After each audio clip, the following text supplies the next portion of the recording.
ce lieu, en ce lieu, en ce lieu, en ce lieu, en ce lieu, en ce lieu. Tu es Seigneur des Seigneurs. Que les murs tremblent. Nos louanges, alors que nos voix s'unissent à celles des anges. Répands sur nous ton esprit, ta puissance. Oh Jésus.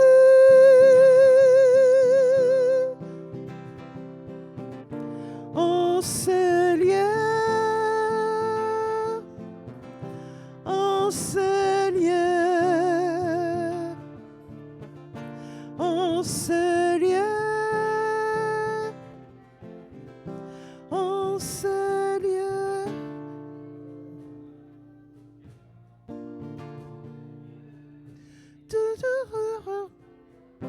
En ce lieu, nous proclamons roi.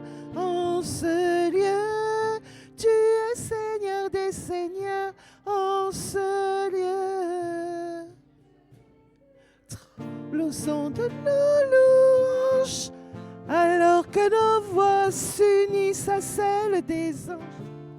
Répands sur nous ton esprit, ta puissance. Oh Jésus.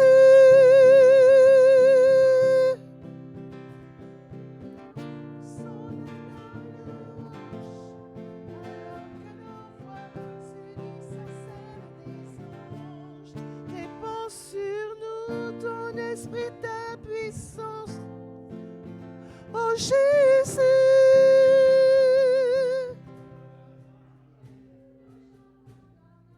En ce lieu, en ce lieu, en ce lieu, un lieu, en ce lieu, en ce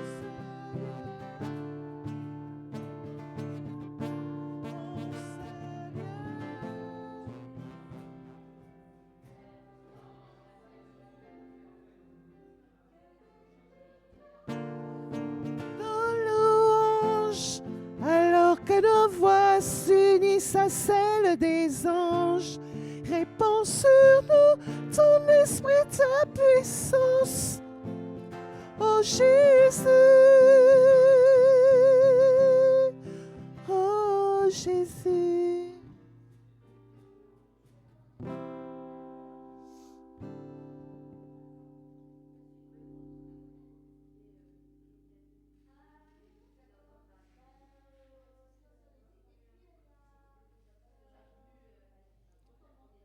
Comment expliquer? Tiens, viens au micro qu'on fasse les...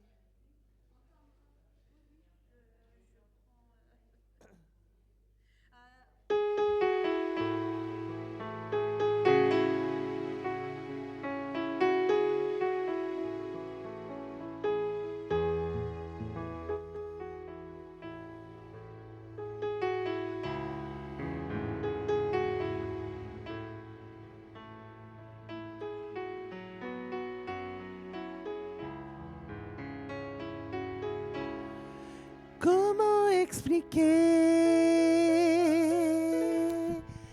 et comment décrire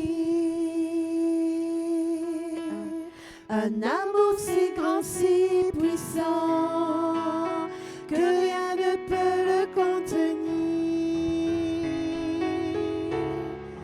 Tu sais mes espoirs, Seigneur, tu sais mes et mes mots sont bien trop petits pour dire tout l'amour que j'ai pour toi.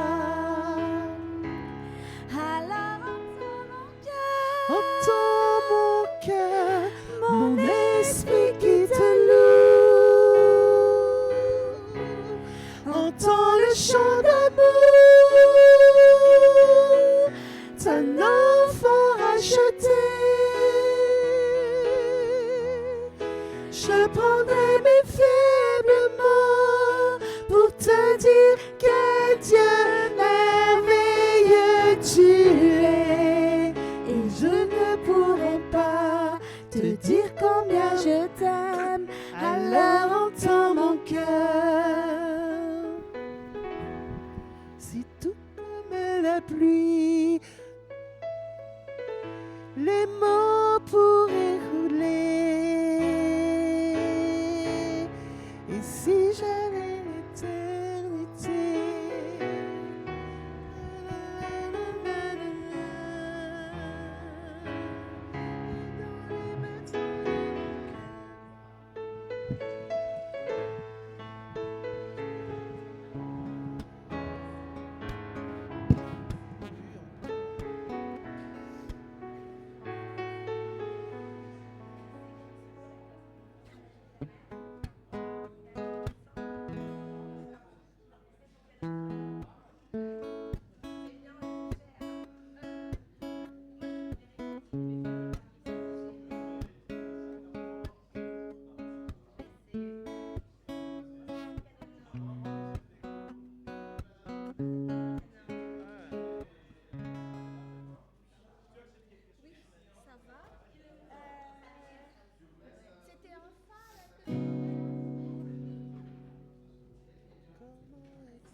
ce lieu.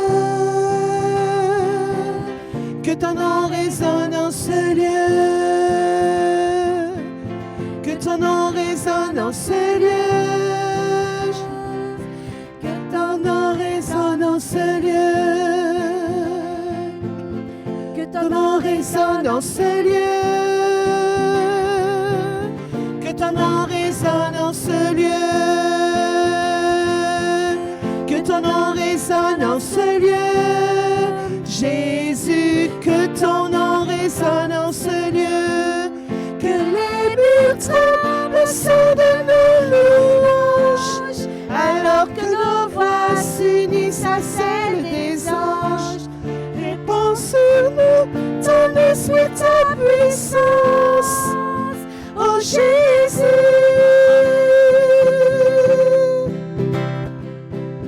Que ton nom résonne en ce lieu. Que ton nom résonne en ce lieu. Que ton nom résonne en ce lieu. Jésus, que ton nom résonne en ce lieu. Que les murs tremblent au son de nos louanges, alors que nos voix s'unissent à celles des anges. Répands sur nous ton esprit, ta puissance, ô Jésus. Jésus, nous chantons ton nom. En ce lieu, oui, nous invoquons ton nom. En ce lieu, oui, nous te proclamons roi. En ce lieu, tu es Seigneur des seigneurs. En ce lieu, Jésus, nous chantons ton nom. en ce lieu, Oui, nous invoquons ton nom. en ce lieu, Oui, nous te proclamons roi. en ce lieu, Tu es Seigneur des seigneurs. Que les murs tremblent au son de nos louanges, alors que nos voix s'unissent à celles des anges. Répands sur nous ton esprit, ta puissance, ô Jésus. Que les murs tremblent au son de nos louanges, alors que nos voix s'unissent à celles des anges. Répands sur nous ton esprit, ta puissance, ô Jésus.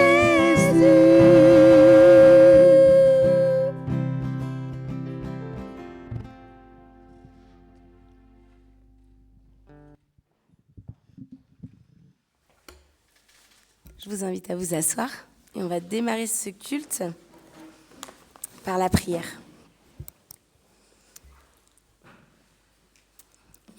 Mais Seigneur, merci. Merci encore pour cette occasion d'être rassemblés en ton nom.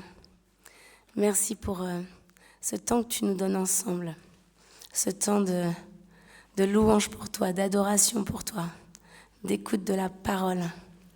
Et Seigneur, ce matin, nous voulons invoquer effectivement ton nom dans cette église, Seigneur. Que nos voix puissent s'unir à celles des anges pour proclamer qui tu es, ta grandeur, ta magnificence. Seigneur, envoie ton esprit, précède-nous, Seigneur, pour que nous puissions être dans de bonnes dispositions, que nos cœurs puissent recevoir ce que tu as donné ce matin.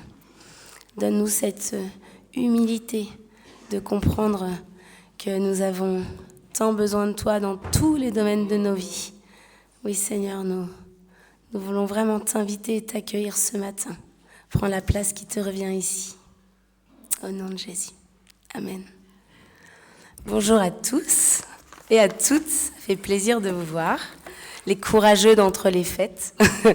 Bon, nous, il y a quelques malades à la maison. Vous pouvez entendre un peu le son de ma voix. Donc, tout le monde n'est pas là, mais bravo à vous d'avoir pu venir jusqu'ici et à ceux qui sont en ligne aussi et qui suivent le culte. Vraiment que vous puissiez être dans la joie ce matin, d'être dans la maison du Seigneur et de pouvoir louer et entendre la parole avec vos frères et sœurs. Quand je préparais cette liturgie, j'avais à cœur de relire le texte qu'on lit souvent, en tout cas dans notre famille. On fait toujours un petit temps le soir du réveillon, parce que dans les milieux évangéliques, on est moins habitué à aller au temple le 24 au soir. C'était moins dans nos pratiques enfants. Par contre, on avait toujours un temps de réunion en famille pour pouvoir proclamer, prier ensemble et vraiment même réexpliquer aux enfants ce que voulait vraiment dire Noël. Et ce texte, on le reprend tous les ans. C'est Ésaïe, chapitre 9, verset 5, que je vous invite à lire avec moi. « Car un enfant nous est né, un fils nous est donné, et la domination reposera sur son épaule. On l'appellera admirable, conseiller, Dieu puissant, Père éternel et Prince de la paix. » Alors je me suis arrêtée et le mot qui m'a vraiment percutée, c'était conseiller. Dans ce passage que j'ai entendu très régulièrement dans ma vie, là il y a eu comme un réma, un peu de... Vous savez, une espèce de révélation où des fois on lit des passages et on relit des passages et c'est pas toujours les mêmes choses qui parlent à nos cœurs à ce moment-là. Et là, c'était le mot conseiller. On est à l'aube d'une nouvelle année. Souvent, on prend des nouvelles résolutions, des nouvelles décisions, des nouveaux projets. Et combien de fois on peut faire ce genre de choses sans aller demander au meilleur conseiller au monde ce qu'il en pense ? Alors que même les grands de ce monde, ils s'entourent de conseillers et d'experts pour prendre des décisions. Ils vont aller demander aux personnes qui connaissent le mieux le sujet pointu, ils vont aller leur demander conseil pour prendre les décisions les plus judicieuses possibles. Combien de fois, et je m'inclus complètement dedans, on va prendre des décisions peut-être importantes pour nos vies, des formations, des changements, des bouleversements, des déménagements, des changements de travail, dans des relations sentimentales, etc. Et parfois, on oublie complètement d'aller demander conseil auprès du conseiller. Et j'aime parce qu'ils mettent des majuscules, admirable, conseiller. C'est pas le petit conseiller, c'est vraiment l'expert du conseil. Et il est à nos côtés, il s'appelle Jésus-Christ. Donc c'est un peu le challenge pour nous cette année, je pense, qu'on puisse vraiment, quand on va reprendre des décisions pour cette année, quand on va mesurer le pour et le contre, quand on va choisir, faire des choix importants pour la suite de notre vie, de vraiment impliquer complètement Jésus-Christ dans ses décisions et de ne pas lui demander après coup de bénir la décision que nous-mêmes avons prise. C'est peut-être plus la façon humaine et naturelle qui nous semble naturelle de faire les choses. Mais je pense que l'inverse est beaucoup plus judicieux si on veut éviter les erreurs, les déceptions, les regrets. Donc ayons comme premier réflexe de demander à notre conseiller, qui est surqualifié pour le poste, mais qui veut vraiment nous aider et qui souhaite toujours être sollicité par nous à chaque étape de nos vies. Demandons de lui vraiment ce qu'il en pense de ce choix, de cette option que nous prenons. Jésus, sois mon conseiller, sois notre conseiller pour cette nouvelle année qui s'offre à nous, 2026. Et que c'est donner sa vie à Jésus, c'est ça. C'est vraiment lui remettre toutes les parcelles de nos vies. C'est pas juste lui remettre les choses dans lesquelles on sait qu'on a besoin, mais même les choses dans lesquelles on pense qu'on n'a pas besoin parce que nous, on sait, eh bien, ça aussi, il faut lui remettre et vraiment le laisser maître de nos vies, diriger nos vies, capitaine de nos vies. Donc c'est vraiment ce que je nous invite tous à faire pour cette nouvelle année. Et on va continuer ce culte par cette confession de foi. Je vous invite à vous lever, ceux qui le peuvent, pour proclamer ce symbole des apôtres, c'est ce en quoi nous croyons. Je crois en Dieu, le Père Tout-Puissant, Créateur du ciel et de la terre. Je crois en Jésus-Christ, son Fils unique, notre Seigneur, qui a été conçu du Saint-Esprit et qui est né de la Vierge Marie. Il a souffert sous Ponce Pilate, il a été crucifié, il est mort, il a été enseveli, il est descendu aux enfers. Le 3e jour, il est ressuscité des morts, il est monté au ciel, il siège à la droite de Dieu, le Père Tout-Puissant. De là, il reviendra pour juger les vivants et les morts. Je crois au Saint-Esprit, la Sainte Église universelle, la communion des saints, la rémission des péchés, la résurrection de la chair et la vie éternelle. Amen. Je vous invite à vous asseoir. C'est beau comme ça qu'on puisse dire d'une seule voix ce en quoi nous croyons, ce en quoi nous avons mis notre espérance et notre foi. Alors il y a quelques annonces. Arnaud, tu m'excuses, je ne les ai pas toutes mises pour ce... J'ai fait sur le début du mois, hein, comme ça je ne vais pas vous surcharger d'informations, mais vous aurez un petit peu ce qui se passe pour la nouvelle année. Donc si vous voulez vous inscrire comme membre de l'association cultuelle, il est encore temps, bon là c'est un peu dernière limite, hein, parce qu'on est encore en 2025, mais ça sera pour être membre de 2026. Voilà, si vous avez besoin d'un formulaire, Andrea, je peux envoyer les gens vers toi ou Arnaud, et comme ça on peut vous donner le formulaire à remplir si vous souhaitez être membre de notre association cultuelle. Ça permet de voter pour les âgés, voilà, d'être vraiment partie prenante de la vie de cette communauté. Et c'est gratuit, bien sûr. Merci Nathalie. La semaine prochaine, c'est encore un culte à 10h30. Donc voilà, avec la Sainte Seine. Et puis ensuite, on reprendra les 2 cultes dominicaux. Mais la semaine prochaine, on est encore sur la période vacances. Donc c'est encore le culte à la même heure qu'aujourd'hui.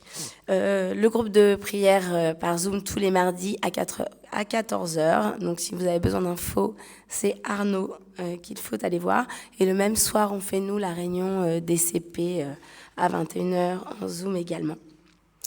Il y a la réunion des lycéens, étudiants et jeunes adultes qui aura lieu le lundi 5 janvier par Zoom à 20h45. Donc voilà, si vous avez des jeunes adultes, des ados des étudiants à la maison, sachez qu'il y a quelque chose spécifiquement pour eux en ligne. Le samedi 10, nous aurons notre réunion de conseil presbytéral. C'est mensuel et c'est toujours le premier samedi du mois, mais quand il y a des fêtes, tout ça, des fois, on décale un petit peu.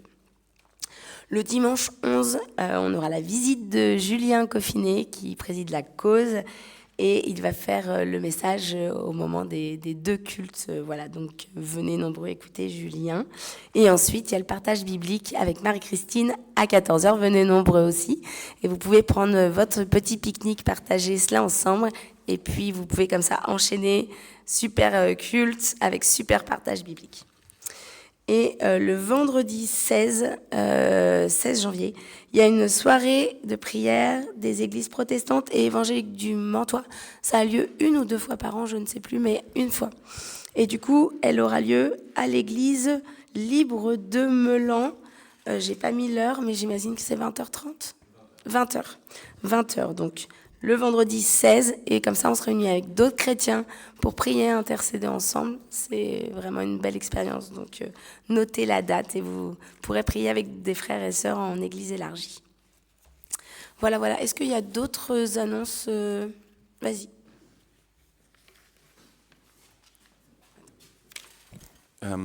Si vous ne recevez pas les messages mail, juste au-dessus, je pense, de Andrea, où ça, c'est la communauté WhatsApp.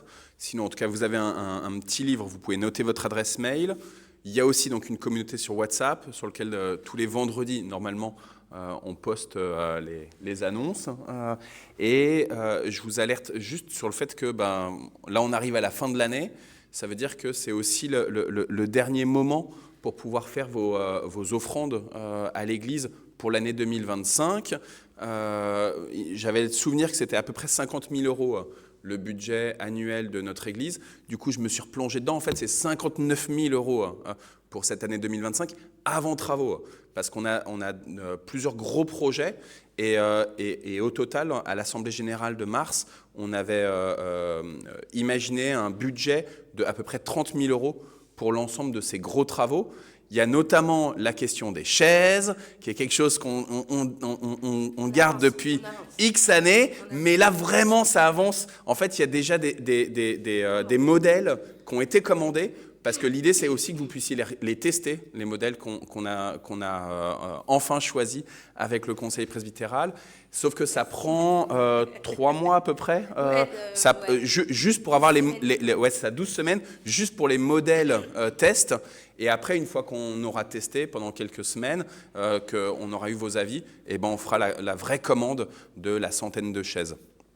Donc il y a les chaises, il y a un fonds exprès pour ça, mais on pense que c'est aussi bien qu'on puisse participer avec vos offrandes pour ce projet des chaises, pour la simple et bonne raison que le gros fonds de travaux qu'on a, notamment dû à une vente de notre ancien temple des Mureaux, eh ben, il sert pour tous les gros projets en fait.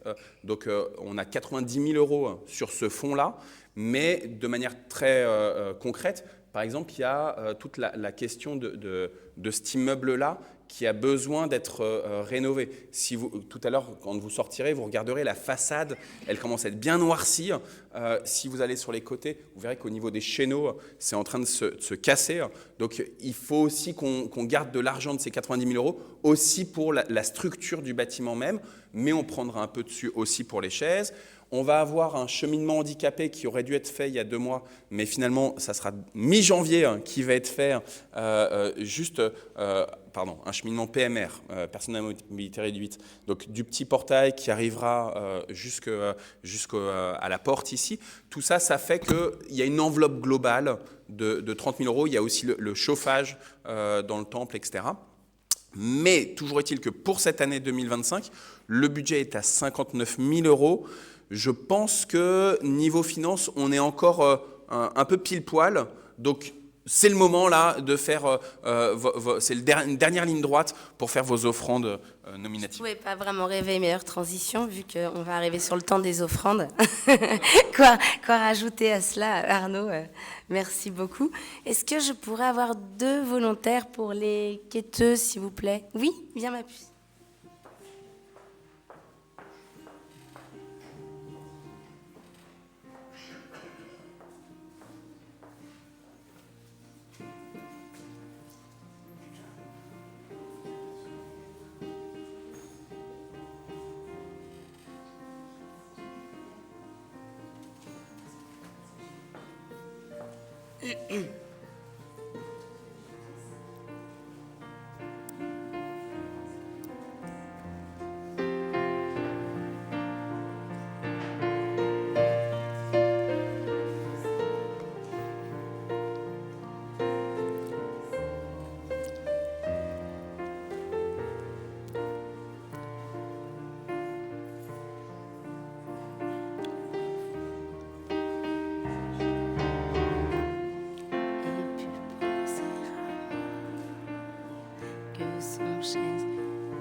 Merci.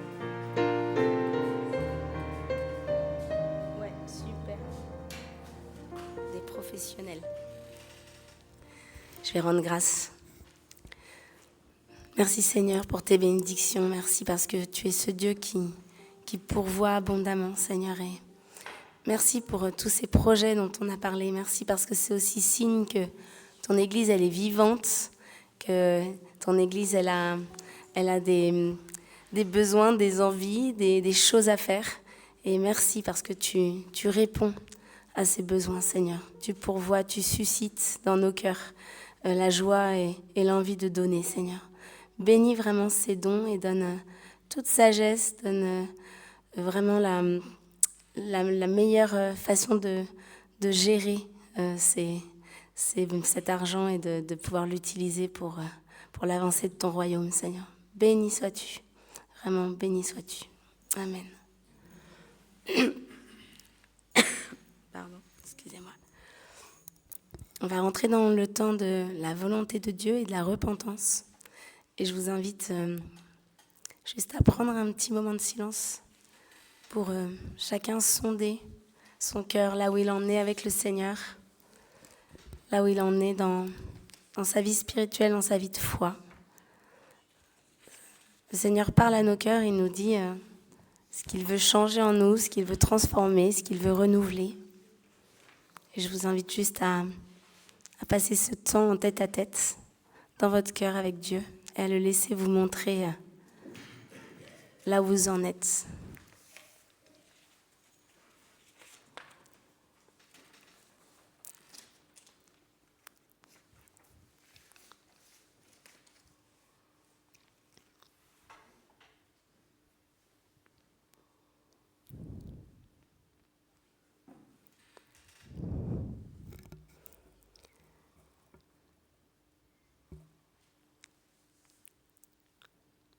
Seigneur, quand tu nous as créés à ton image. Tu avais un plan parfait pour chacun de nous, Seigneur. Un plan de joie, de vie parfaitement alignée avec ta volonté. Tout était sans tache, sans péché, puis est venu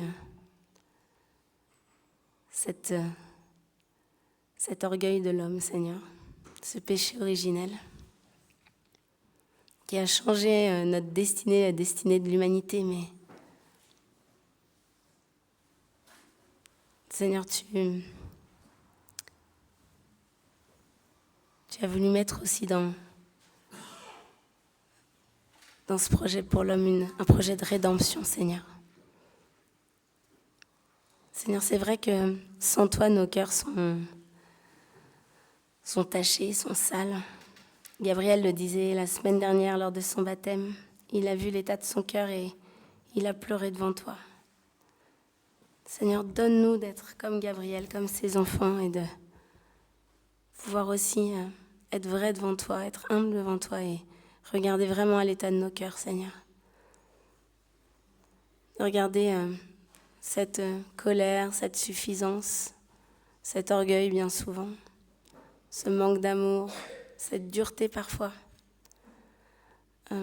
cette jalousie, cette exigence envers les autres, ce manque de patience, cet esprit de revanche et tellement d'autres choses qui nous éloignent de toi, Seigneur. Et ce matin, on veut vraiment te demander pardon. On veut prendre conscience de l'état de nos cœurs et aide-nous, avec l'aide de ton Esprit Saint, à nous regarder en face et à vraiment voir combien on peut être éloigné de toi quand on marche dans la chair. Combien on peut s'éloigner de toi juste par cette nature humaine. Seigneur, oui, je te prie vraiment de mettre cet esprit de repentance en chacun de nous. On a besoin de toi pour réaliser cela. On a besoin que tu nous touches, que tu te révèles à nous, pour qu'on puisse voir combien on est noir, combien on n'est pas ce bon sauvage, cet homme bon de nature. C'est pas vrai, Seigneur.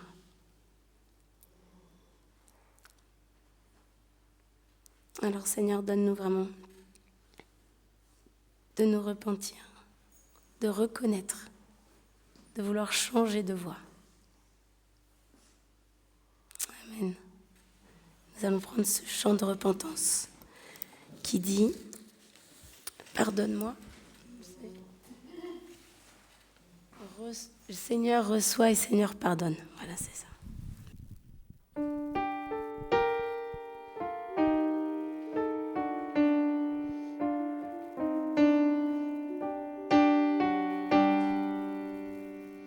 Seigneur reçoit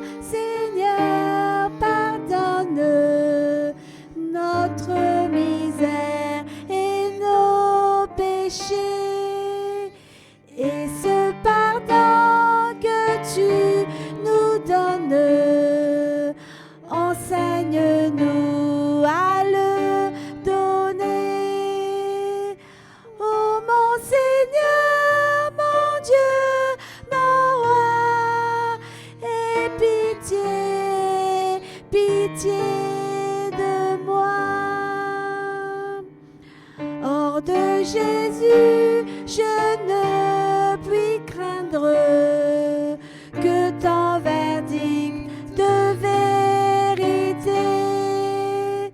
Il a subi, mais sans se plaindre, ce que j'avais seul mérité. Oh mon Seigneur, mon Dieu, mon roi, aie pitié, pitié de moi.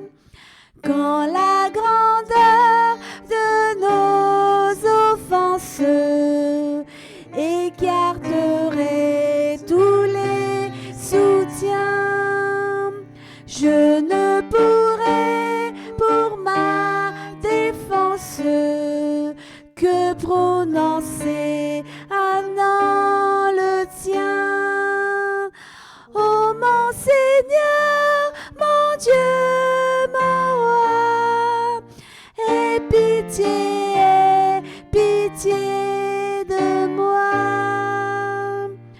De chants, des cris et pleurs, tant de malheurs abandonnés, nous te prions que vienne l'heure de ta justice et ta pitié. Oh mon Seigneur, mon Dieu, mon roi, aie pitié, pitié de moi.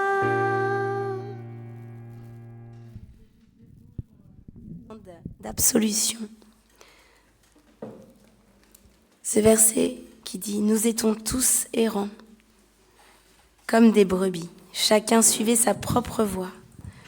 Nous nous sommes détournés, chacun selon son propre chemin. Et l'Éternel a fait venir sur lui l'iniquité de nous tous. » Oui Seigneur, nous vivons avec cette assurance que tu nous pardonnes et que tu nous rachètes. Et devant toi maintenant, nous nous présentons lavés de tout péché par ta grâce seule. Et pour remercier le Seigneur de ce fait, c'est que nous sommes tous lavés et purifiés en lui. On va prendre ces chants, on va prendre un temps de louange maintenant pour lui rendre grâce et lui faire honneur. On va chanter d'abord comment expliquer cet amour si grand.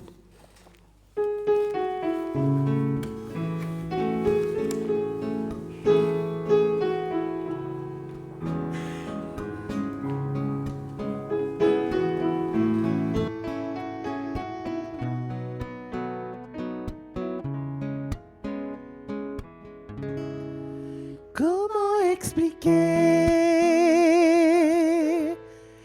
et comment décrire un amour si grand, si puissant que rien ne peut le contenir. Tu sais mes espoirs, Seigneur, tu sais mes craintes. Mes mots sont bien trop petits pour dire tout l'amour que j'ai pour toi. Alors entends mon cœur, mon esprit qui te loue. Entends le chant d'amour d'un enfant racheté. Je prendrai mes faibles mots pour te dire que Dieu merveilleux tu es. Mais je ne pourrai pas te dire combien je t'aime. Alors entends mon cœur. Si tout comme la pluie, les mots pouvaient couler. Et si j'avais l'éternité, je ne pourrais pas l'exprimer. Mais dans les battements de mon cœur, tu toujours. Merci pour la vie, pour la vérité et pour le chemin. Alors entends mon cœur, mon esprit qui te loue, entends le chant d'amour d'un enfant racheté. Je prendrai mes faibles mots pour te dire que Dieu merveilleux tu es. Mais je ne pourrai pas te dire combien je t'aime, alors entends mon cœur.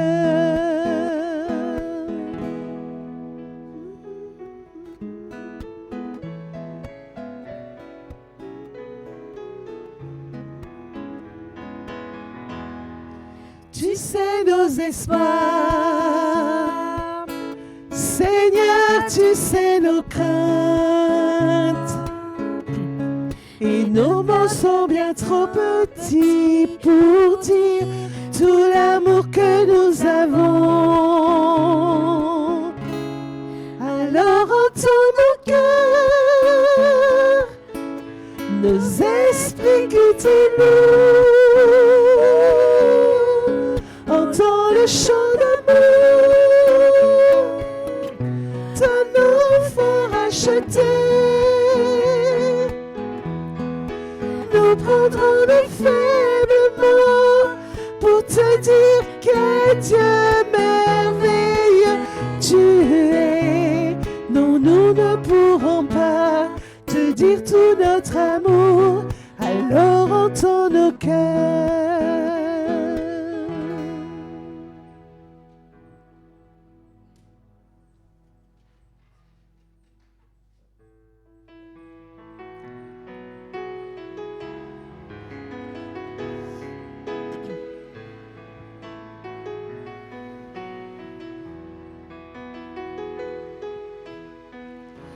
L'immensité de ta grandeur me montre que je ne suis rien. Mais quand tu façonnais la terre, j'étais déjà près de ton cœur. Tu m'aimais avant que je sois. Et pour moi tu as tout donné. Toi seul pouvais me libérer. C'est pourquoi je veux t'adorer. Toi seul est digne.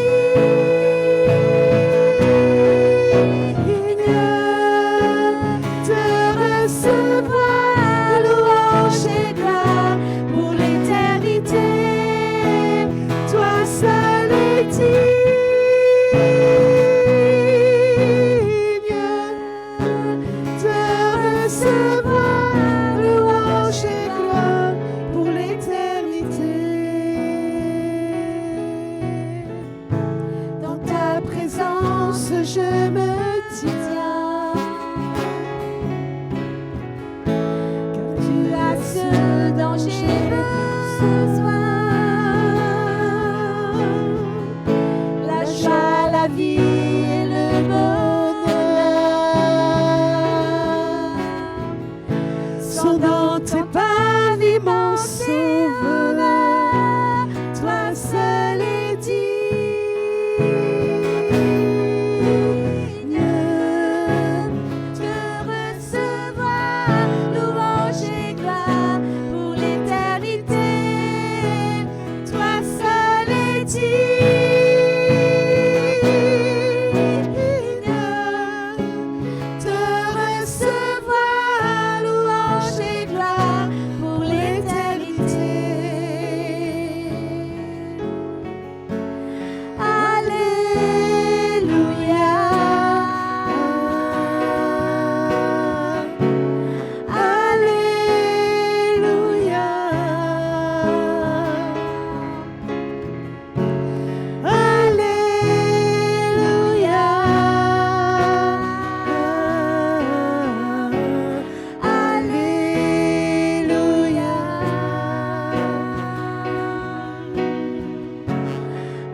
pouvez vous asseoir.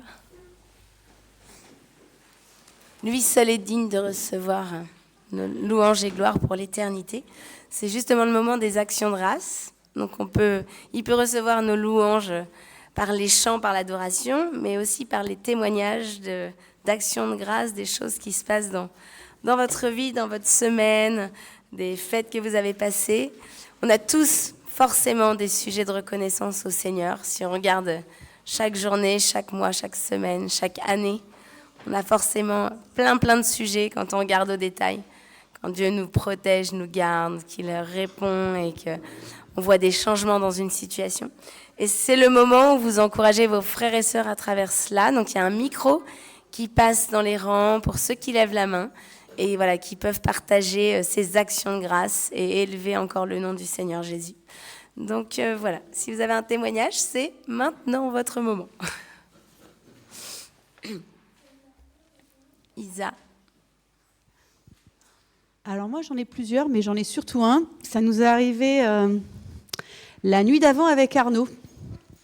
En fait, on est rentré de Paris et on est rentré assez tard avec ma sœur Naoum et Esther.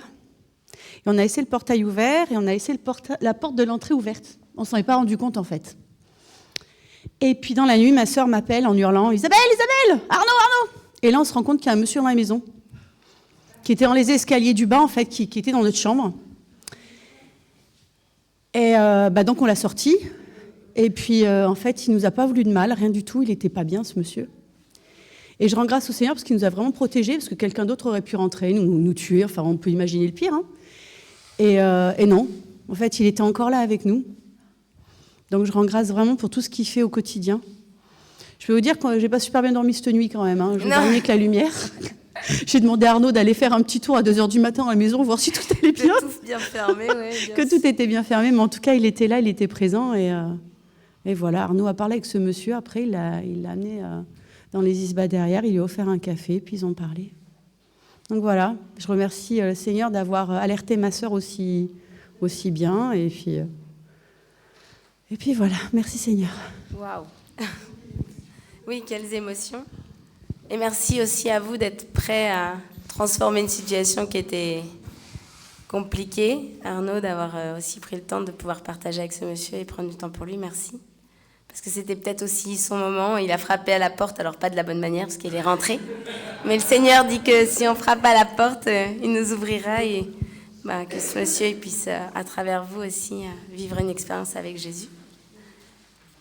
Et c'est vrai qu'il vous a protégé. Est-ce qu'il y a d'autres personnes qui veulent rendre grâce ou il y a d'autres témoignages? Nicole? Oui, on peut remercier le Seigneur déjà pour toute cette année où nous avons eu la liberté de nous réunir ensemble.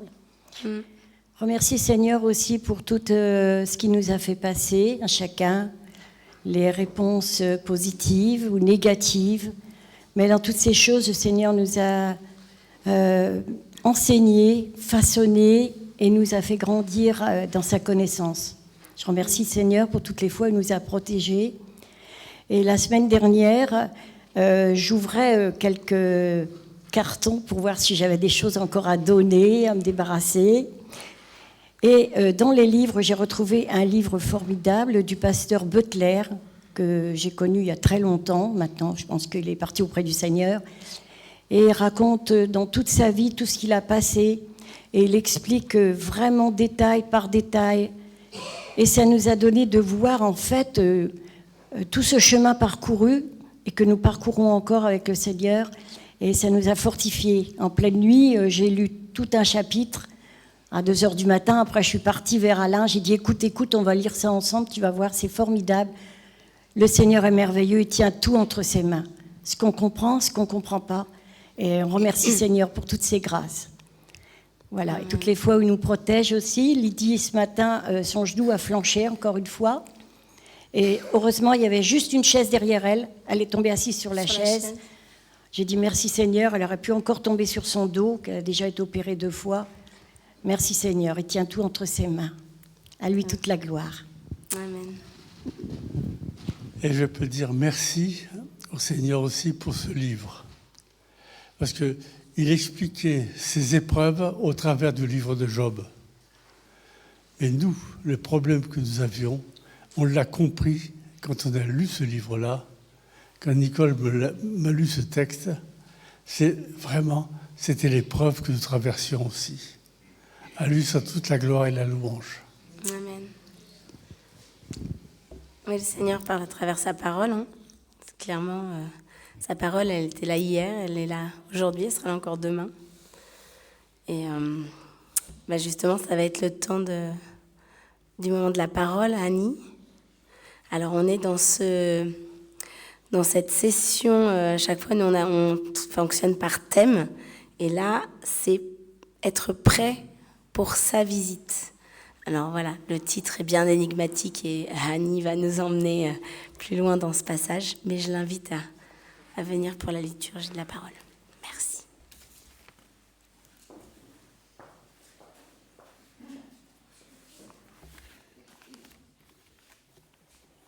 Bonjour à toutes et à tous. Je ne sais pas si ma voix est assez...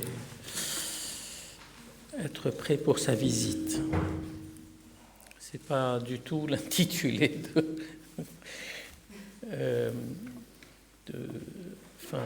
que j'ai donné à ce passage. C'est un passage en fait qui est très connu en réalité. À mon avis, on le connaît tous parce qu'il s'agit d'une visite hors du commun, effectivement. Une visite de Jésus, mais qui est totalement hors du commun. Mais vous connaissez tous, je pense que tout le monde entier le connaît, l'histoire de Lazare. Et ça se trouve dans l'évangile de Jean, le chapitre 11.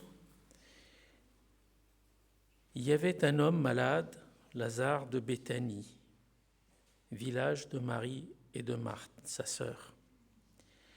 C'était cette Marie qui oignit de parfum le Seigneur et qui lui essuya les pieds avec ses cheveux. Et c'était son frère, Lazare, qui était malade. Les sœurs envoyèrent dire à Jésus, « Seigneur, voici, celui que tu aimes est malade. » Après avoir entendu cela, Jésus dit, « Cette maladie n'est point pour la mort, mais elle est pour la gloire de Dieu, afin que le Fils de Dieu soit glorifié par elle. »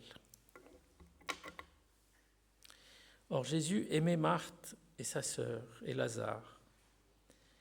Lors donc qu'il eut appris que Lazare était malade, il resta 2 jours encore dans le lieu où il était. En fait, le lieu où il était, c'était près de la Judée, là où l'Assemblée a essayé de le tuer, puis il est passé entre eux, etc. Donc il est parti de là, il est allé dans un autre endroit, dans le lieu où il était. Et il dit ensuite aux disciples, « Retournons en Judée. » Les disciples lui dirent, « Rabbi, les Juifs, tout récemment cherchaient à te lapider, et tu retournes en Judée ?» Alors Jésus répond, « Personnellement, j'ai mis du temps à comprendre ce qu'il dit. » Jésus répond, « N'y a-t-il pas 12 heures au jour ? Si quelqu'un marche pendant le jour, il ne bronche point, il ne trébuche pas. Parce qu'il voit la lumière de ce monde. Mais si quelqu'un marche pendant la nuit, il bronche, parce que la lumière n'est pas en lui. »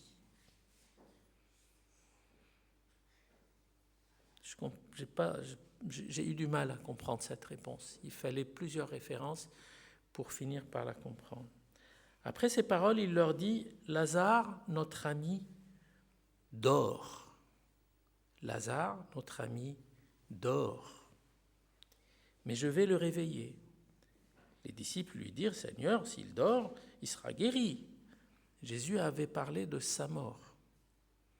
Mais ils crurent qu'il parlait de l'assouplissement de sommeil.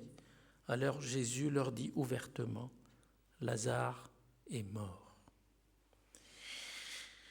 Et à cause de vous, afin que vous croyiez, je me réjouis de ce que je n'étais pas là, c'est-à-dire là où il s'est passé. Mais allons vers lui. » Sur quoi Thomas, on connaît tous Thomas, appelé Didyme, dit aux autres disciples, « Allons aussi afin de mourir avec lui. » Je ne sais pas s'il se moquait ou s'il avait un doute.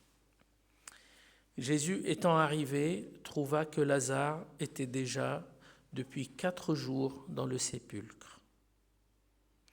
Et comme Béthanie était près de Jérusalem, à 15 stades environ, beaucoup de Juifs étaient venus vers Marthe et Marie pour les consoler de la mort de leur frère. Lorsque Marthe apprit que Jésus arrivait, elle alla au-devant de lui, tandis que Marie se tenait assise à la maison.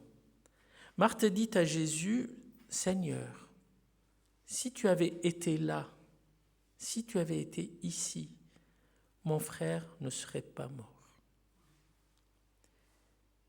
Mais maintenant même, je sais que tout ce que tu demanderas à Dieu, Dieu te l'accordera. » Jésus lui dit, « Ton frère ressuscitera. » « Je sais, lui répondit Marthe, qui ressuscitera à la résurrection au dernier jour. » Jésus lui dit, « Je suis la résurrection et la vie. Celui qui croit en moi vivra, même s'il meurt, et quiconque vit et croit en moi ne mourra jamais. Crois-tu cela ?» Elle lui dit, « Oui, Seigneur, je crois que tu es le Christ, le Fils de Dieu, qui devait venir dans le monde. » Ayant ainsi parlé, elle s'en alla et partit. Puis elle appela secrètement Marie, sa sœur, et lui dit, « Le Maître est ici, et il te demande. » Dès que Marie eut entendu, elle se leva promptement et alla vers lui, car Jésus n'était pas encore entré dans le village, mais il était dans le lieu où Marthe l'avait rencontré. Les Juifs étaient avec Marie dans la maison et qui la consolait, l'ayant vue se lever promptement et sortir, la suivirent en disant, « Elle va au sépulcre pour y pleurer. » Lorsque Marie fut arrivée là où était Jésus et qu'elle le vit, elle tomba par terre, elle s'écroule à ses pieds et lui dit, « Seigneur, si tu avais été ici, mon frère ne serait pas mort. »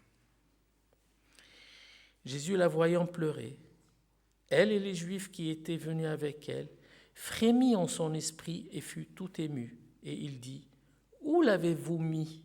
« Seigneur, lui répondit-il, viens et vois. » Jésus pleura. Jésus pleura. Sur quoi les Juifs dirent, voyez comment il l'aimait, et quelques-uns d'entre eux lui disent, lui qui a ouvert les yeux de l'aveugle, ne pouvait pas-il faire aussi pour que cet homme ne meure pas? Jésus, frémissant de nouveau en lui-même, se rendit au sépulcre. C'était une grotte et une pierre était placée devant. Jésus dit, ôtez la pierre. Marthe, la sœur du mort, lui dit, Seigneur, il sent déjà, il y a 4 jours qu'il est là. Jésus lui dit, ne t'ai-je pas dit, si tu crois, tu verras la gloire de Dieu. Ils ôtèrent donc la pierre, et Jésus leva les yeux en haut et dit, Père, je te rends grâce de ce que tu m'as exaucé. Pour moi, je sais que tu m'exauces toujours, mais j'ai parlé à cause de la foule qui m'entoure, afin qu'ils croient que c'est toi qui m'as envoyé. Ayant dit cela, il cria d'une voix forte, Lazare, sors ! Et le mort sortit, les pieds et les mains liés de bandages et le visage enveloppé d'un linge. Jésus leur dit, déliez-le et laissez-le aller. Déliez-le et laissez-le aller. Plusieurs des Juifs qui étaient venus vers Marie et qui virent ce que fit Jésus crurent en lui, mais quelques-uns d'entre eux allèrent trouver les pharisiens et leur dire ce que Jésus avait fait. Seigneur, ta parole est vie. Seigneur, ta parole est nourriture. Donne-nous à l'écouter, à la comprendre et à la garder pour qu'elle fleurisse en nous. Au nom de Jésus. Amen. Comment tu as dit le thème? C'est comment? Être prêt pour sa visite. Être prêt pour sa visite, oui, aussi. Mais en fait, Tu ne m'as pas dit ça, Arnaud. Hein. Je n'étais pas au courant, moi. Heureusement. Bref. Comment peut-on résumer toute cette histoire connue de Lazare? Il y a plusieurs points, il y a plusieurs mots-clés dans cette histoire très bien connue, très bien répétée dans notre vie. Voir pour croire ou croire ensuite voir. Telle est une question qui peut-être se répète souvent dans notre vie. Attendre sa visite par 2 sœurs, on peut aussi intituler ça comme ça, 2 sœurs. Seulement 2 sœurs, et on va voir. En fait, Marie et Marthe sont 2 sœurs un peu particulières parce que ce n'est pas la première rencontre qu'ils ont avec Jésus.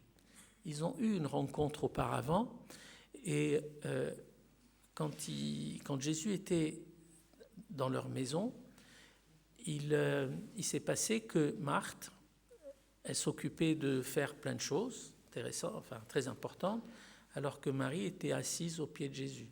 Et Marthe est venue se plaindre, « Ne vois-tu donc pas que ma sœur ne m'aide pas? Dis-lui de venir m'aider. » Et Jésus lui répond, « Marthe, Marthe, 2 fois. » Et quand il y a cette répétition, c'est comme s'il calmait la personne.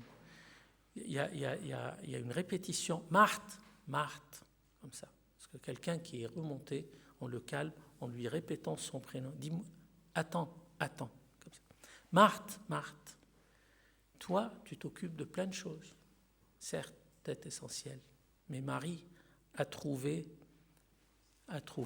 la bonne part, et c'est là où elle s'est assise. Alors, qu'est-ce qui se passe dans cette histoire? Revenons un petit peu sur les faits. La maison de Marthe et Marie, cet endroit qui s'appelle Béthanie. Béthanie, ça veut dire la maison de la pauvreté. Quand on voit le mot Beit, c'est maison. Beit, et en fait, Annie, c'est une déformation affreuse du vrai nom, c'est Ania. C'est la pauvreté, ou le besoin, ou les figues. Non, mais vraiment, ça n'a rien à voir. Ça présage quelque chose. La maison de la pauvreté ou la maison du besoin. Quel besoin?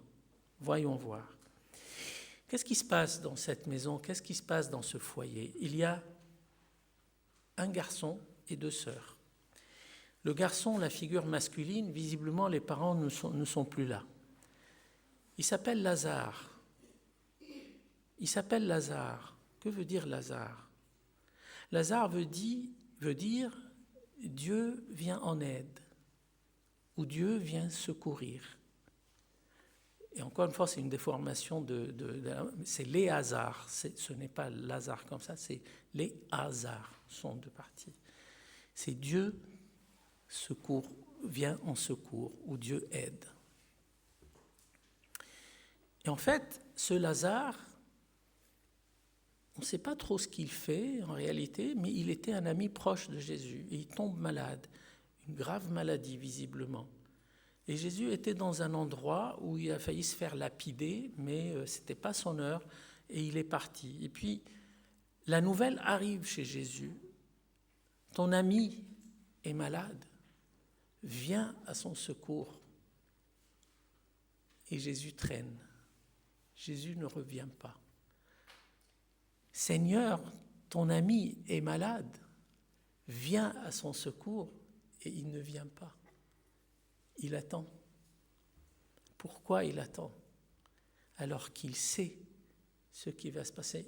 Il connaît la douleur que va ressentir ses bien-aimés. Il la connaît, il sait.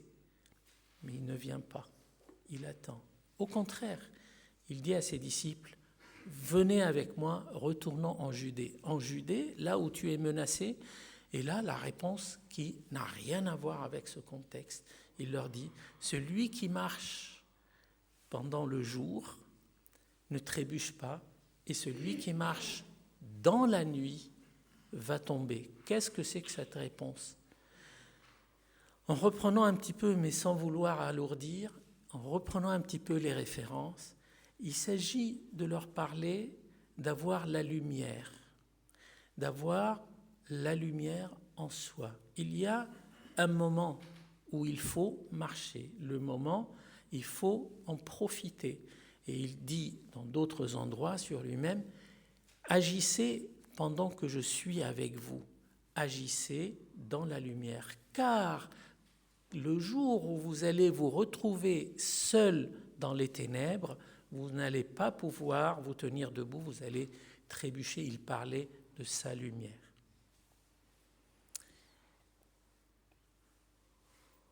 Et ensuite, il leur dit quelque chose, il attend, il traîne, et au bout d'un moment, il dit à ses disciples, qu'est-ce qu'il leur dit? Est-ce qu'on a remarqué? Qu'est-ce qu'il leur dit? Il leur dit, Lazare, notre ami, quoi? Dort. Pourquoi il utilise ce mot dort? Lazare, notre ami, dort. Parce que la mort n'existe pas dans son langage. La mort n'existe pas dans sa présence. La notion de la mort n'y est pas. Il dort, mais je vais aller le réveiller. Et les disciples, ils ont leur langage à eux, ils ont notre langage, nous, terrestre. S'il dort, il va se réveiller.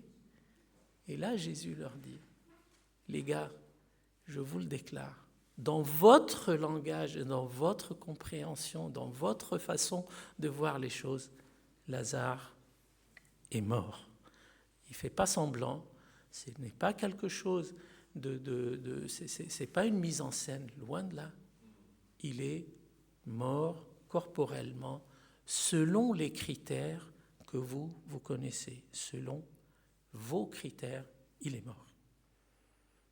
Mais je vais y aller, et vous allez voir ce qui va se passer. Et Thomas, il est appelé le didyme, Thomas. On dirait que c'est quelqu'un d'un peu versatile, je ne sais pas. Thomas a appelé le didyme, dit aux autres disciples, allons-nous aussi afin de mourir avec lui. Je ne sais pas ce qu'il voulait dire par là. Sincèrement, je ne sais pas ce qu'il voulait dire par là. Est-ce qu'il croyait pas du tout? Est-ce qu'il se moquait? Je n'en sais rien. Donc cette phrase-là, personnellement, je ne sais pas. Et puis ensuite, et là, justement, ça rentre peut-être dans le thème, la visite de Jésus. Il arrive chez Marthe et Marie. Lazare n'est plus là, il est déjà enseveli. Quelque chose d'important à savoir, ce que veut dire le prénom de Marthe, qui est encore déformé en occidental, parce que c'est Martha. Et Martha, il a des origines, d'une part grecque, araméenne, hébreu, c'est un petit mélange. Et qu'est-ce que veut dire Martha? Martha veut dire la femme de poigne, la femme qui tient, la femme qui organise, la femme cartésienne, la femme logique, la femme qui organise, qui tient. D'ailleurs, c'est pour ça qu'elle se plaignait de sa sœur en disant « Moi, je fais tout, j'organise tout dans la maison et ma sœur, elle est à tes pieds. » C'est parce que c'est elle qui tenait la maison. Lazare était la figure masculine, mais c'est Marthe qui tenait leur maison. Et Marthe vient voir Jésus. Pour Marthe, la logique y est. Marthe représente, on va dire, la foi rationnelle, la foi basée sur le savoir, les connaissances, la foi qui donne une certaine logique de fonctionnement. À partir du moment où tu es là, Seigneur Jésus, alors mon frère devait vivre. Là, une foi qu'on peut avoir, une fois à partir du moment que je t'ai appelé, tu devais venir, et en venant, je ne crains rien. Alors elle vient à sa rencontre, mais elle lui dit, tu vois, si tu étais là, mon frère ne serait pas mort.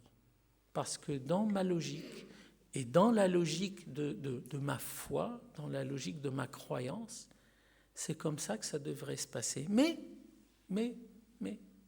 je sais. Elle se réfère à ce qu'elle sait. Mais je sais que quoi que tu demandes à ton Père, il te l'exaucera. Alors maintenant, du style, vas-y, demande. Je veux que tu demandes. Tout ce que tu vas demander, je l'aurai. Ma foi me dit ça. Ma foi basée sur un savoir, ou ma foi est basée sur ce que je tiens, ce que j'arrive à manipuler selon ma foi. Et Jésus lui répond, ton frère ressuscitera. Ton frère va se lever. Qu'est-ce qu'elle répond, Marthe? Qu'est-ce qu'elle répond? Je sais qu'il va ressusciter. Je le sais qu'il va ressusciter. J'ai appris ça dans mon caté quand j'étais jeune. J'ai appris ça dans mes assemblées. J'ai appris, je le sais. Ça, je l'ai appris par cœur. Parce que ma foi est comme ça. Elle est basée sur ça. Ce n'est pas une condamnation, mais c'est une forme de foi. Et Jésus l'emmène jusqu'au bout de sa pensée pour lui dire, ton frère ressuscitera. Elle lui dit, je sais qu'il va ressusciter le dernier jour, je sais qu'il va se lever. Et Jésus l'emmenant, des fois, il accepte que ça aille jusqu'au bout de notre raisonnement pour lui dire, mais Marthe, je suis la résurrection et la vie. Ce n'est pas une question d'une promesse que tu as appris en leçon ou quelque chose dans laquelle tu as mis dans ton raisonnement.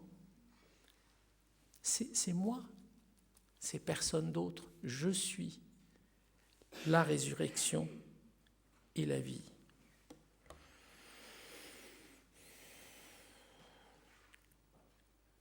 Celui qui croit en moi, et là il lui parle de croyance. Alors qu'elle est croyante, elle croit en lui, elle croit, elle sait, elle a le savoir. Celui qui croit en moi vivra.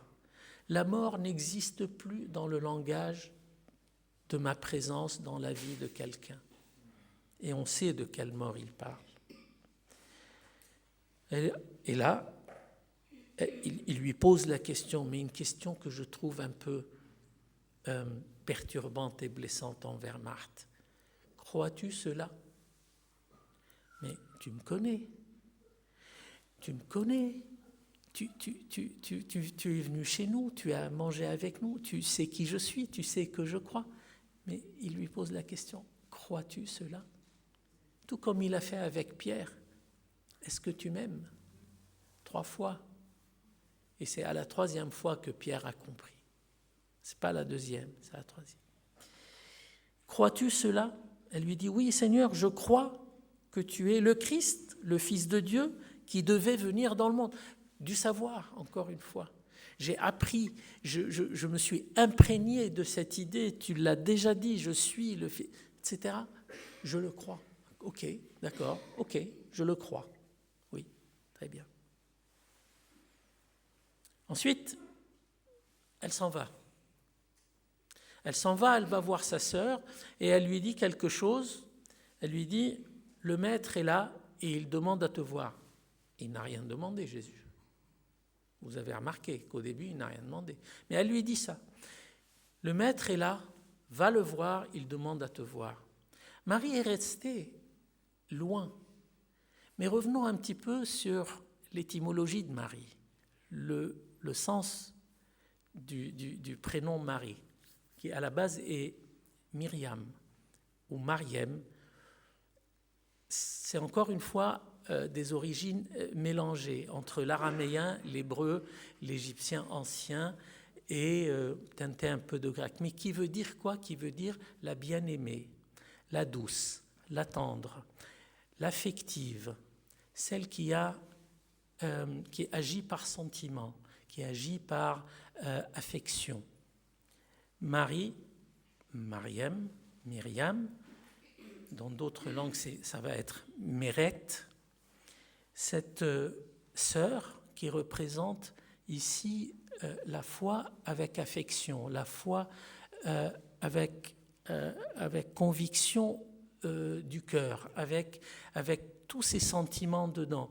C'est-à-dire que sans se baser sur son intelligence, elle est émue par sa foi et elle bouge, elle est animée par cette foi. Et là, elle vient en courant. Elle vient en courant, mais quand elle voit Jésus, elle s'écroule. Elle voit Jésus et elle tombe par terre.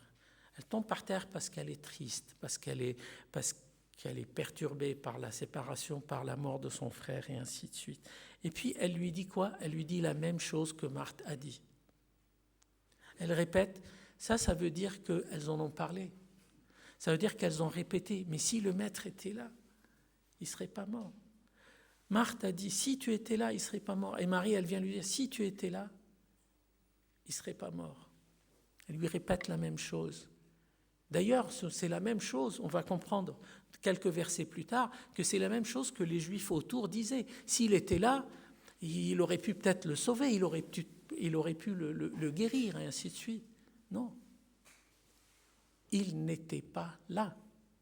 C'est bien là le raisonnement. C'est que tu n'étais pas là. Jésus ne lui reproche rien. Lorsque Marie fut arrivée là où était Jésus et qu'elle tomba et lui dit « Seigneur, si tu avais été là, ici, mon frère ne serait pas mort. » Jésus la voit pleurer, il voit les gens autour d'elle également pleurer. Tout le monde est ému, tout le monde est perturbé, etc. Il est perturbé spirituellement. Et il va dire, qu'est-ce qu'il va leur dire? Parce que si c'est Jésus, il sait qu'il va le réveiller, pourquoi il ne leur dit pas, mais les gars, arrêtez, c'est un jour de chance, vous allez voir. Il aurait pu faire ça, non? Enfin, logiquement, moi j'arrive, je sais que quelqu'un va guérir alors que sa femme est en train de pleurer parce qu'il est très malade. Mais madame, écoutez, ne vous inquiétez pas, demain il sera debout, ainsi de suite. Il n'a pas fait ça. Il dit, où est-ce que vous l'avez placé? Et en fait, et en Orient, pour faire son deuil, les gens demandent à voir le tombeau et voir même le défunt. Où l'avez-vous mis? Seigneur, lui répondirent-ils, viens et voir. Et là, la phrase sur laquelle on s'arrête souvent, Jésus pleura. Pourquoi Jésus pleure? Question. Pourquoi Jésus pleure? Jésus pleure en voyant qui pleurait. Est-ce qu'on a remarqué? Est-ce qu'il a pleuré avec Marthe? Non. Il a pleuré quand il a vu qui pleurait. Quand il a vu Marie pleurer. C'est-à-dire, effectivement, il y a de la tristesse et en tant qu'être humain, dans son enveloppe charnelle, il est ému par la tristesse des gens et il pleure. Mais Jésus pleure quand il voit Marthe.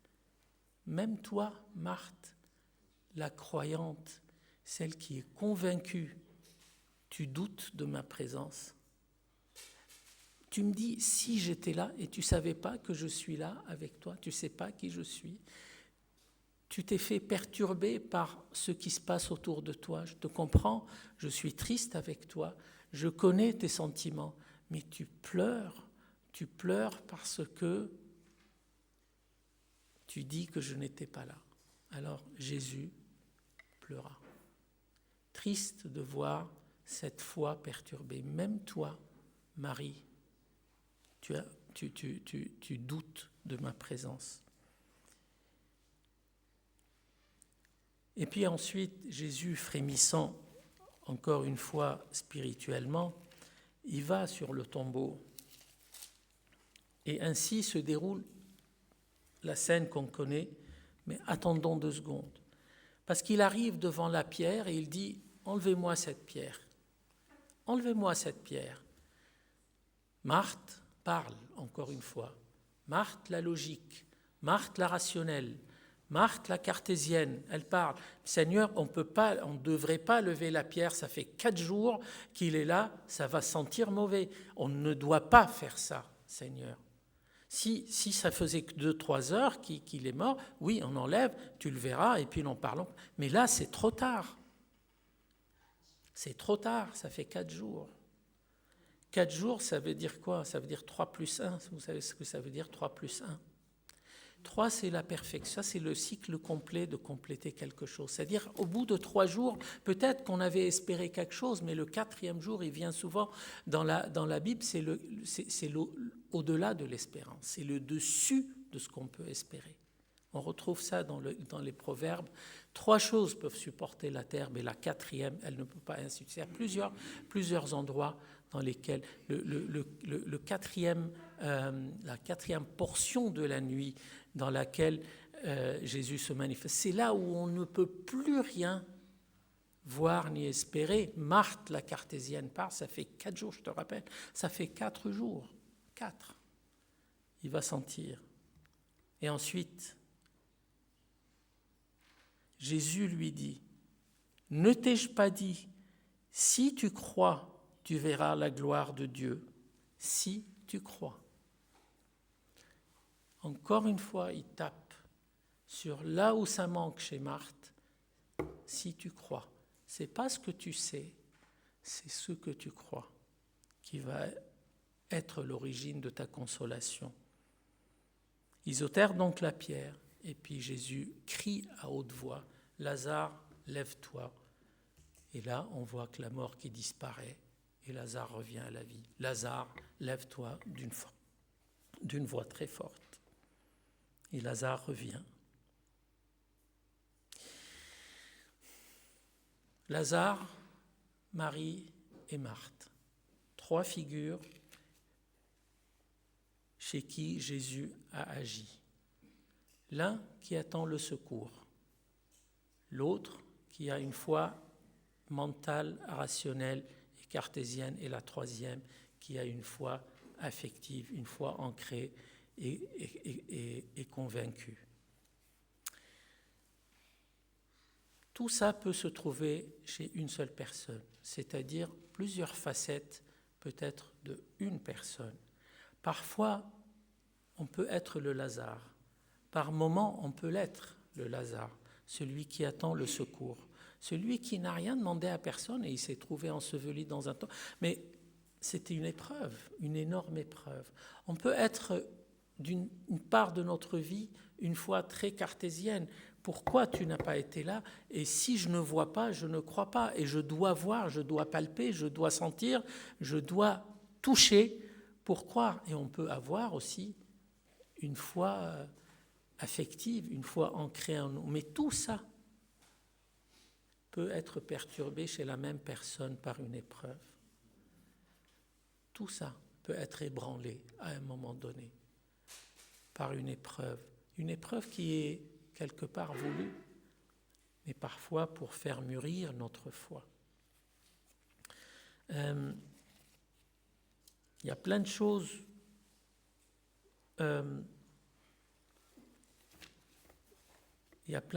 qu'on peut dire encore sur cet épisode, entre guillemets, sur cette histoire, sur ce passage. Mais je veux terminer par, parce qu'on n'a pas le temps d'aller, j'aimerais bien terminer par une lecture qui se trouve dans la lettre aux Hébreux, justement sur la foi. Si vous me permettez, c'est le chapitre 11, c'est le chapitre de la foi qui est aussi connu. C'est à partir du verset 8, c'est par la foi qu'Abraham, lors de sa vocation, obéit et partit pour un lieu qu'il devait recevoir en héritage, et qu'il partit sans savoir où il allait. C'est par la foi qu'il vint établir dans la terre promise, s'établir dans la terre, et ça m'a beaucoup perturbé. C'est par la foi qu'il vint s'établir dans la terre promise comme une terre étrangère. Il vient dans la terre promise, mais il considère qu'il est étranger. C'est pas ici. Habitant sous des tentes, Abraham vivait sous des tentes, ainsi qu'Isaac et Jacob, les co-héritiers de la même promesse, car il attendait la cité qui a des solides fondements, celle dont Dieu est l'architecte et le constructeur. Abraham, dans sa foi, a compris. Il a compris par la foi, par la vraie foi. Il a compris qu'il ne faut pas réellement palper et voir pour voir la victoire. En fait, Jésus voulait transmettre que la victoire existe, mais c'est la victoire, la vraie victoire contre la mort, en disant « Je suis la résurrection et la vie ». Et ça, cette mort-là n'existe pas, c'est juste un endormissement. Et il l'a fait prouver pour que les gens autour de lui sachent qu'il ne bluffe pas, qu'il ne dit pas n'importe quoi. Il est là pour leur prouver. Seulement voilà, les Juifs qui ont cru en lui, je pense qu'ils n'étaient pas là au moment de la croix, mais il était là pour aussi montrer. Mais la vraie foi, la foi ancrée, c'est la foi qui voit ce que l'œil simple ne peut pas voir. Une foi qui anime, une foi qui fait vivre. Et ensuite, il parle de Sarah et ainsi de suite dans Hébreux 11. C'est dans la foi qu'ils sont tous morts. Tenons-nous bien, sans avoir obtenu les choses promises. Sans avoir obtenu les choses promises. Mais ils les ont vues et saluées de loin. La vision par la foi. Voir, car croire. Non pas voir pour croire, ou croire, ni croire pour voir. Non, c'est voir, car croire. Voici peut-être la leçon que Jésus voulait apprendre à cette maison qu'il aimait tant, chez Marie et Marthe et chez Lazare.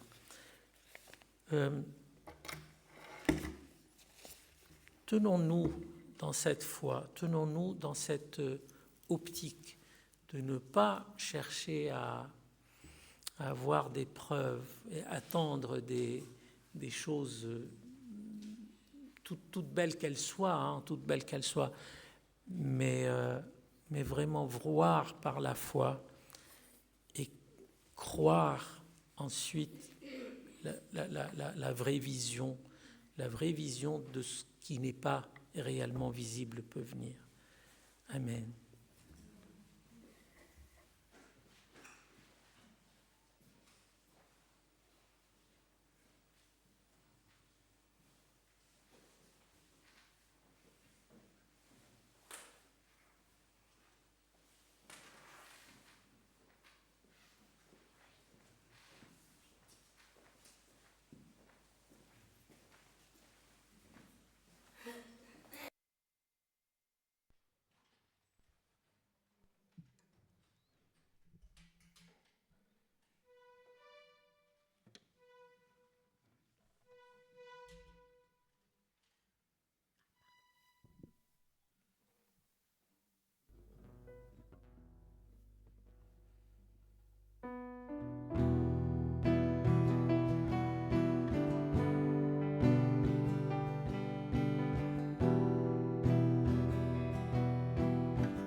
J'étais brisé, vide et sans espoir. Ta grâce m'a trouvé, m'a restauré. Je n'ai rien à moi, mais tel que je suis, tu me libères, tu me libères. Grâce infinie de notre Dieu qui un jour m'a sauvé. J'allais de lieu en lieu, car tu m'as retrouvé. Et maintenant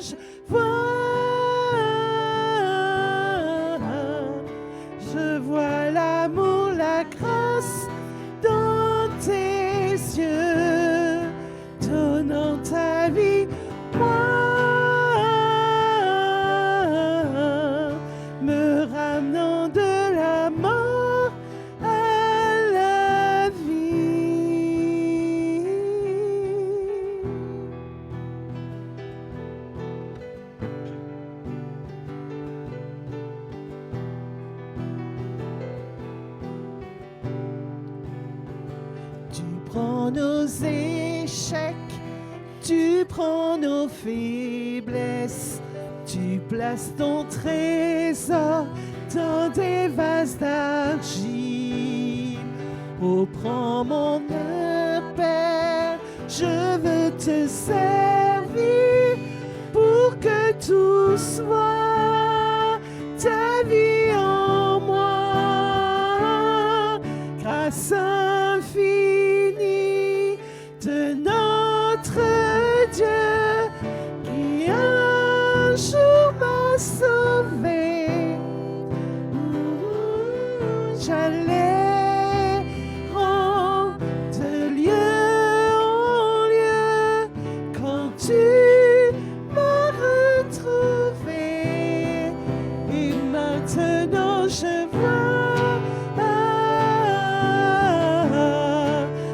vois l'amour, la grâce dans tes yeux, donnant ta vie pour moi, me ramenant de la mort à la vie.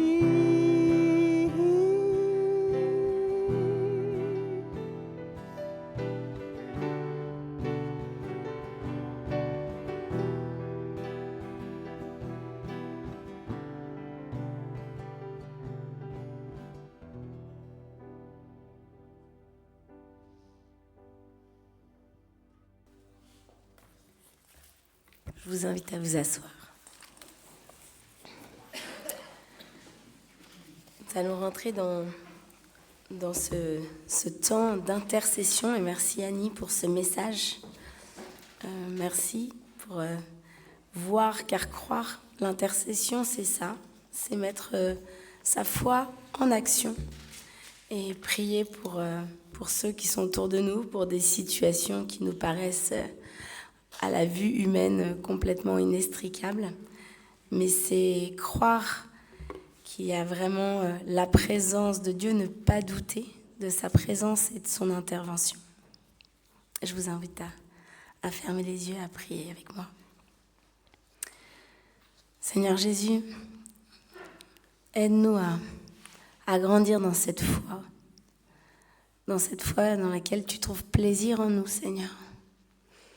Et c'est vrai, nous sommes ces vases d'argile, nous sommes fragiles, mais toi, tu es les solides fondations. Et c'est sur toi qu'on veut s'appuyer, c'est sur toi qu'on veut construire nos vies.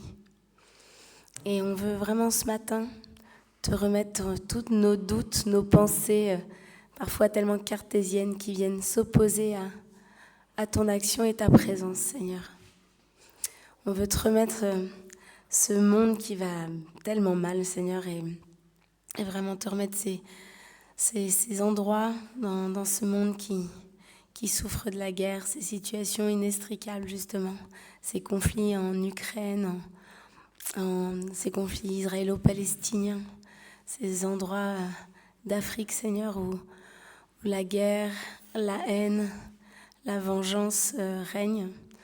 Il n'y a pas que dans ces endroits, mais c'est là où on voit aussi l'extrême de ce que ça peut pousser l'homme à faire, Seigneur. Et vraiment, nous avons besoin que tu interviennes, Seigneur. Viens porter secours, Seigneur, à ces gens qui, en ce moment même, souffrent, sont dans la faiblesse, sont affaiblis dans leur corps. Seigneur, à ceux qui ont faim, qui n'ont pas de quoi se nourrir ou nourrir leur famille, Seigneur, interviens. Viens leur en aide, Seigneur. À ceux qui souffrent de maladies dans leur corps, Seigneur, à ceux qui sont dans la détresse psychologique, la détresse financière, la détresse peut-être relationnelle au sein de leur famille, au sein de leur couple, Seigneur. Interviens là aussi. Viens, Seigneur, manifeste-toi. Seigneur, nous te confions notre pays de France, Seigneur, qui souffre en ce moment avec cette révolte agricole de nos paysans qui ont mal, qui sont fatigués, qui s'épuisent, Seigneur. Et vraiment, on te les remet. On te confie, Seigneur, leurs conditions de vie. Et Seigneur, on te confie ces gouvernements qui parfois sont tellement orgueilleux ou prennent des décisions qui qui ne sont pas toujours pour le bien de tous, Seigneur, et vraiment, là aussi, donne sagesse, rétablis, Seigneur, la justice dans ces conditions parfois injustes. Seigneur, nous te remettons ces personnes dans notre communauté qui sont en recherche d'emploi, qui sont en demande de papier, qui sont en formation pour certains, qui ont besoin de guidance, de conseils, Seigneur, qui sont peut-être en crise de foi, qui sont peut-être dans le doute et qui ne te voient pas intervenir dans leur situation, qui doutent de ta présence, Jésus. Eh bien, vraiment, manifeste-toi, Seigneur. Montre ta grandeur et viens porter secours dans toutes ces démarches, Seigneur. Et nous pouvons te prier ainsi parce que nous pouvons te dire ensemble le Notre Père. Notre Père qui es aux cieux, que ton nom soit sanctifié, que ton règne vienne, que ta volonté soit faite sur la terre comme au ciel. Donne-nous aujourd'hui notre pain de ce jour. Pardonne-nous nos offenses, comme nous pardonnons aussi à ceux qui nous ont offensés. Et ne nous laisse pas entrer en tentation, mais délivre-nous du mal, car c'est à toi qu'appartiennent le règne, la puissance et la gloire pour les siècles des siècles. Amen. On arrive sur la fin de ce culte et je voulais vous laisser avec cette bénédiction. Je vous l'ai déjà donnée, mais déjà c'est un des passages préférés de mon mari et c'est vrai que c'est vraiment une bénédiction que je trouve très encourageante. Dans Jérémie 17, chapitre 17, verset 7. « Béni soit l'homme qui fait confiance ou qui se confie à l'Éternel et qui place son espérance en lui. Il ressemble à un arbre planté près des courants d'eau qui étend ses racines vers le cours d'eau. Ses racines, c'est nos fondements, c'est nos fondations en Jésus. Il ne s'aperçoit pas de la venue de la chaleur et son feuillage reste vert. Soyez bénis. » Et on va prendre ce dernier chant qui dit « Evenu Shalom Aleichem ». Juste après.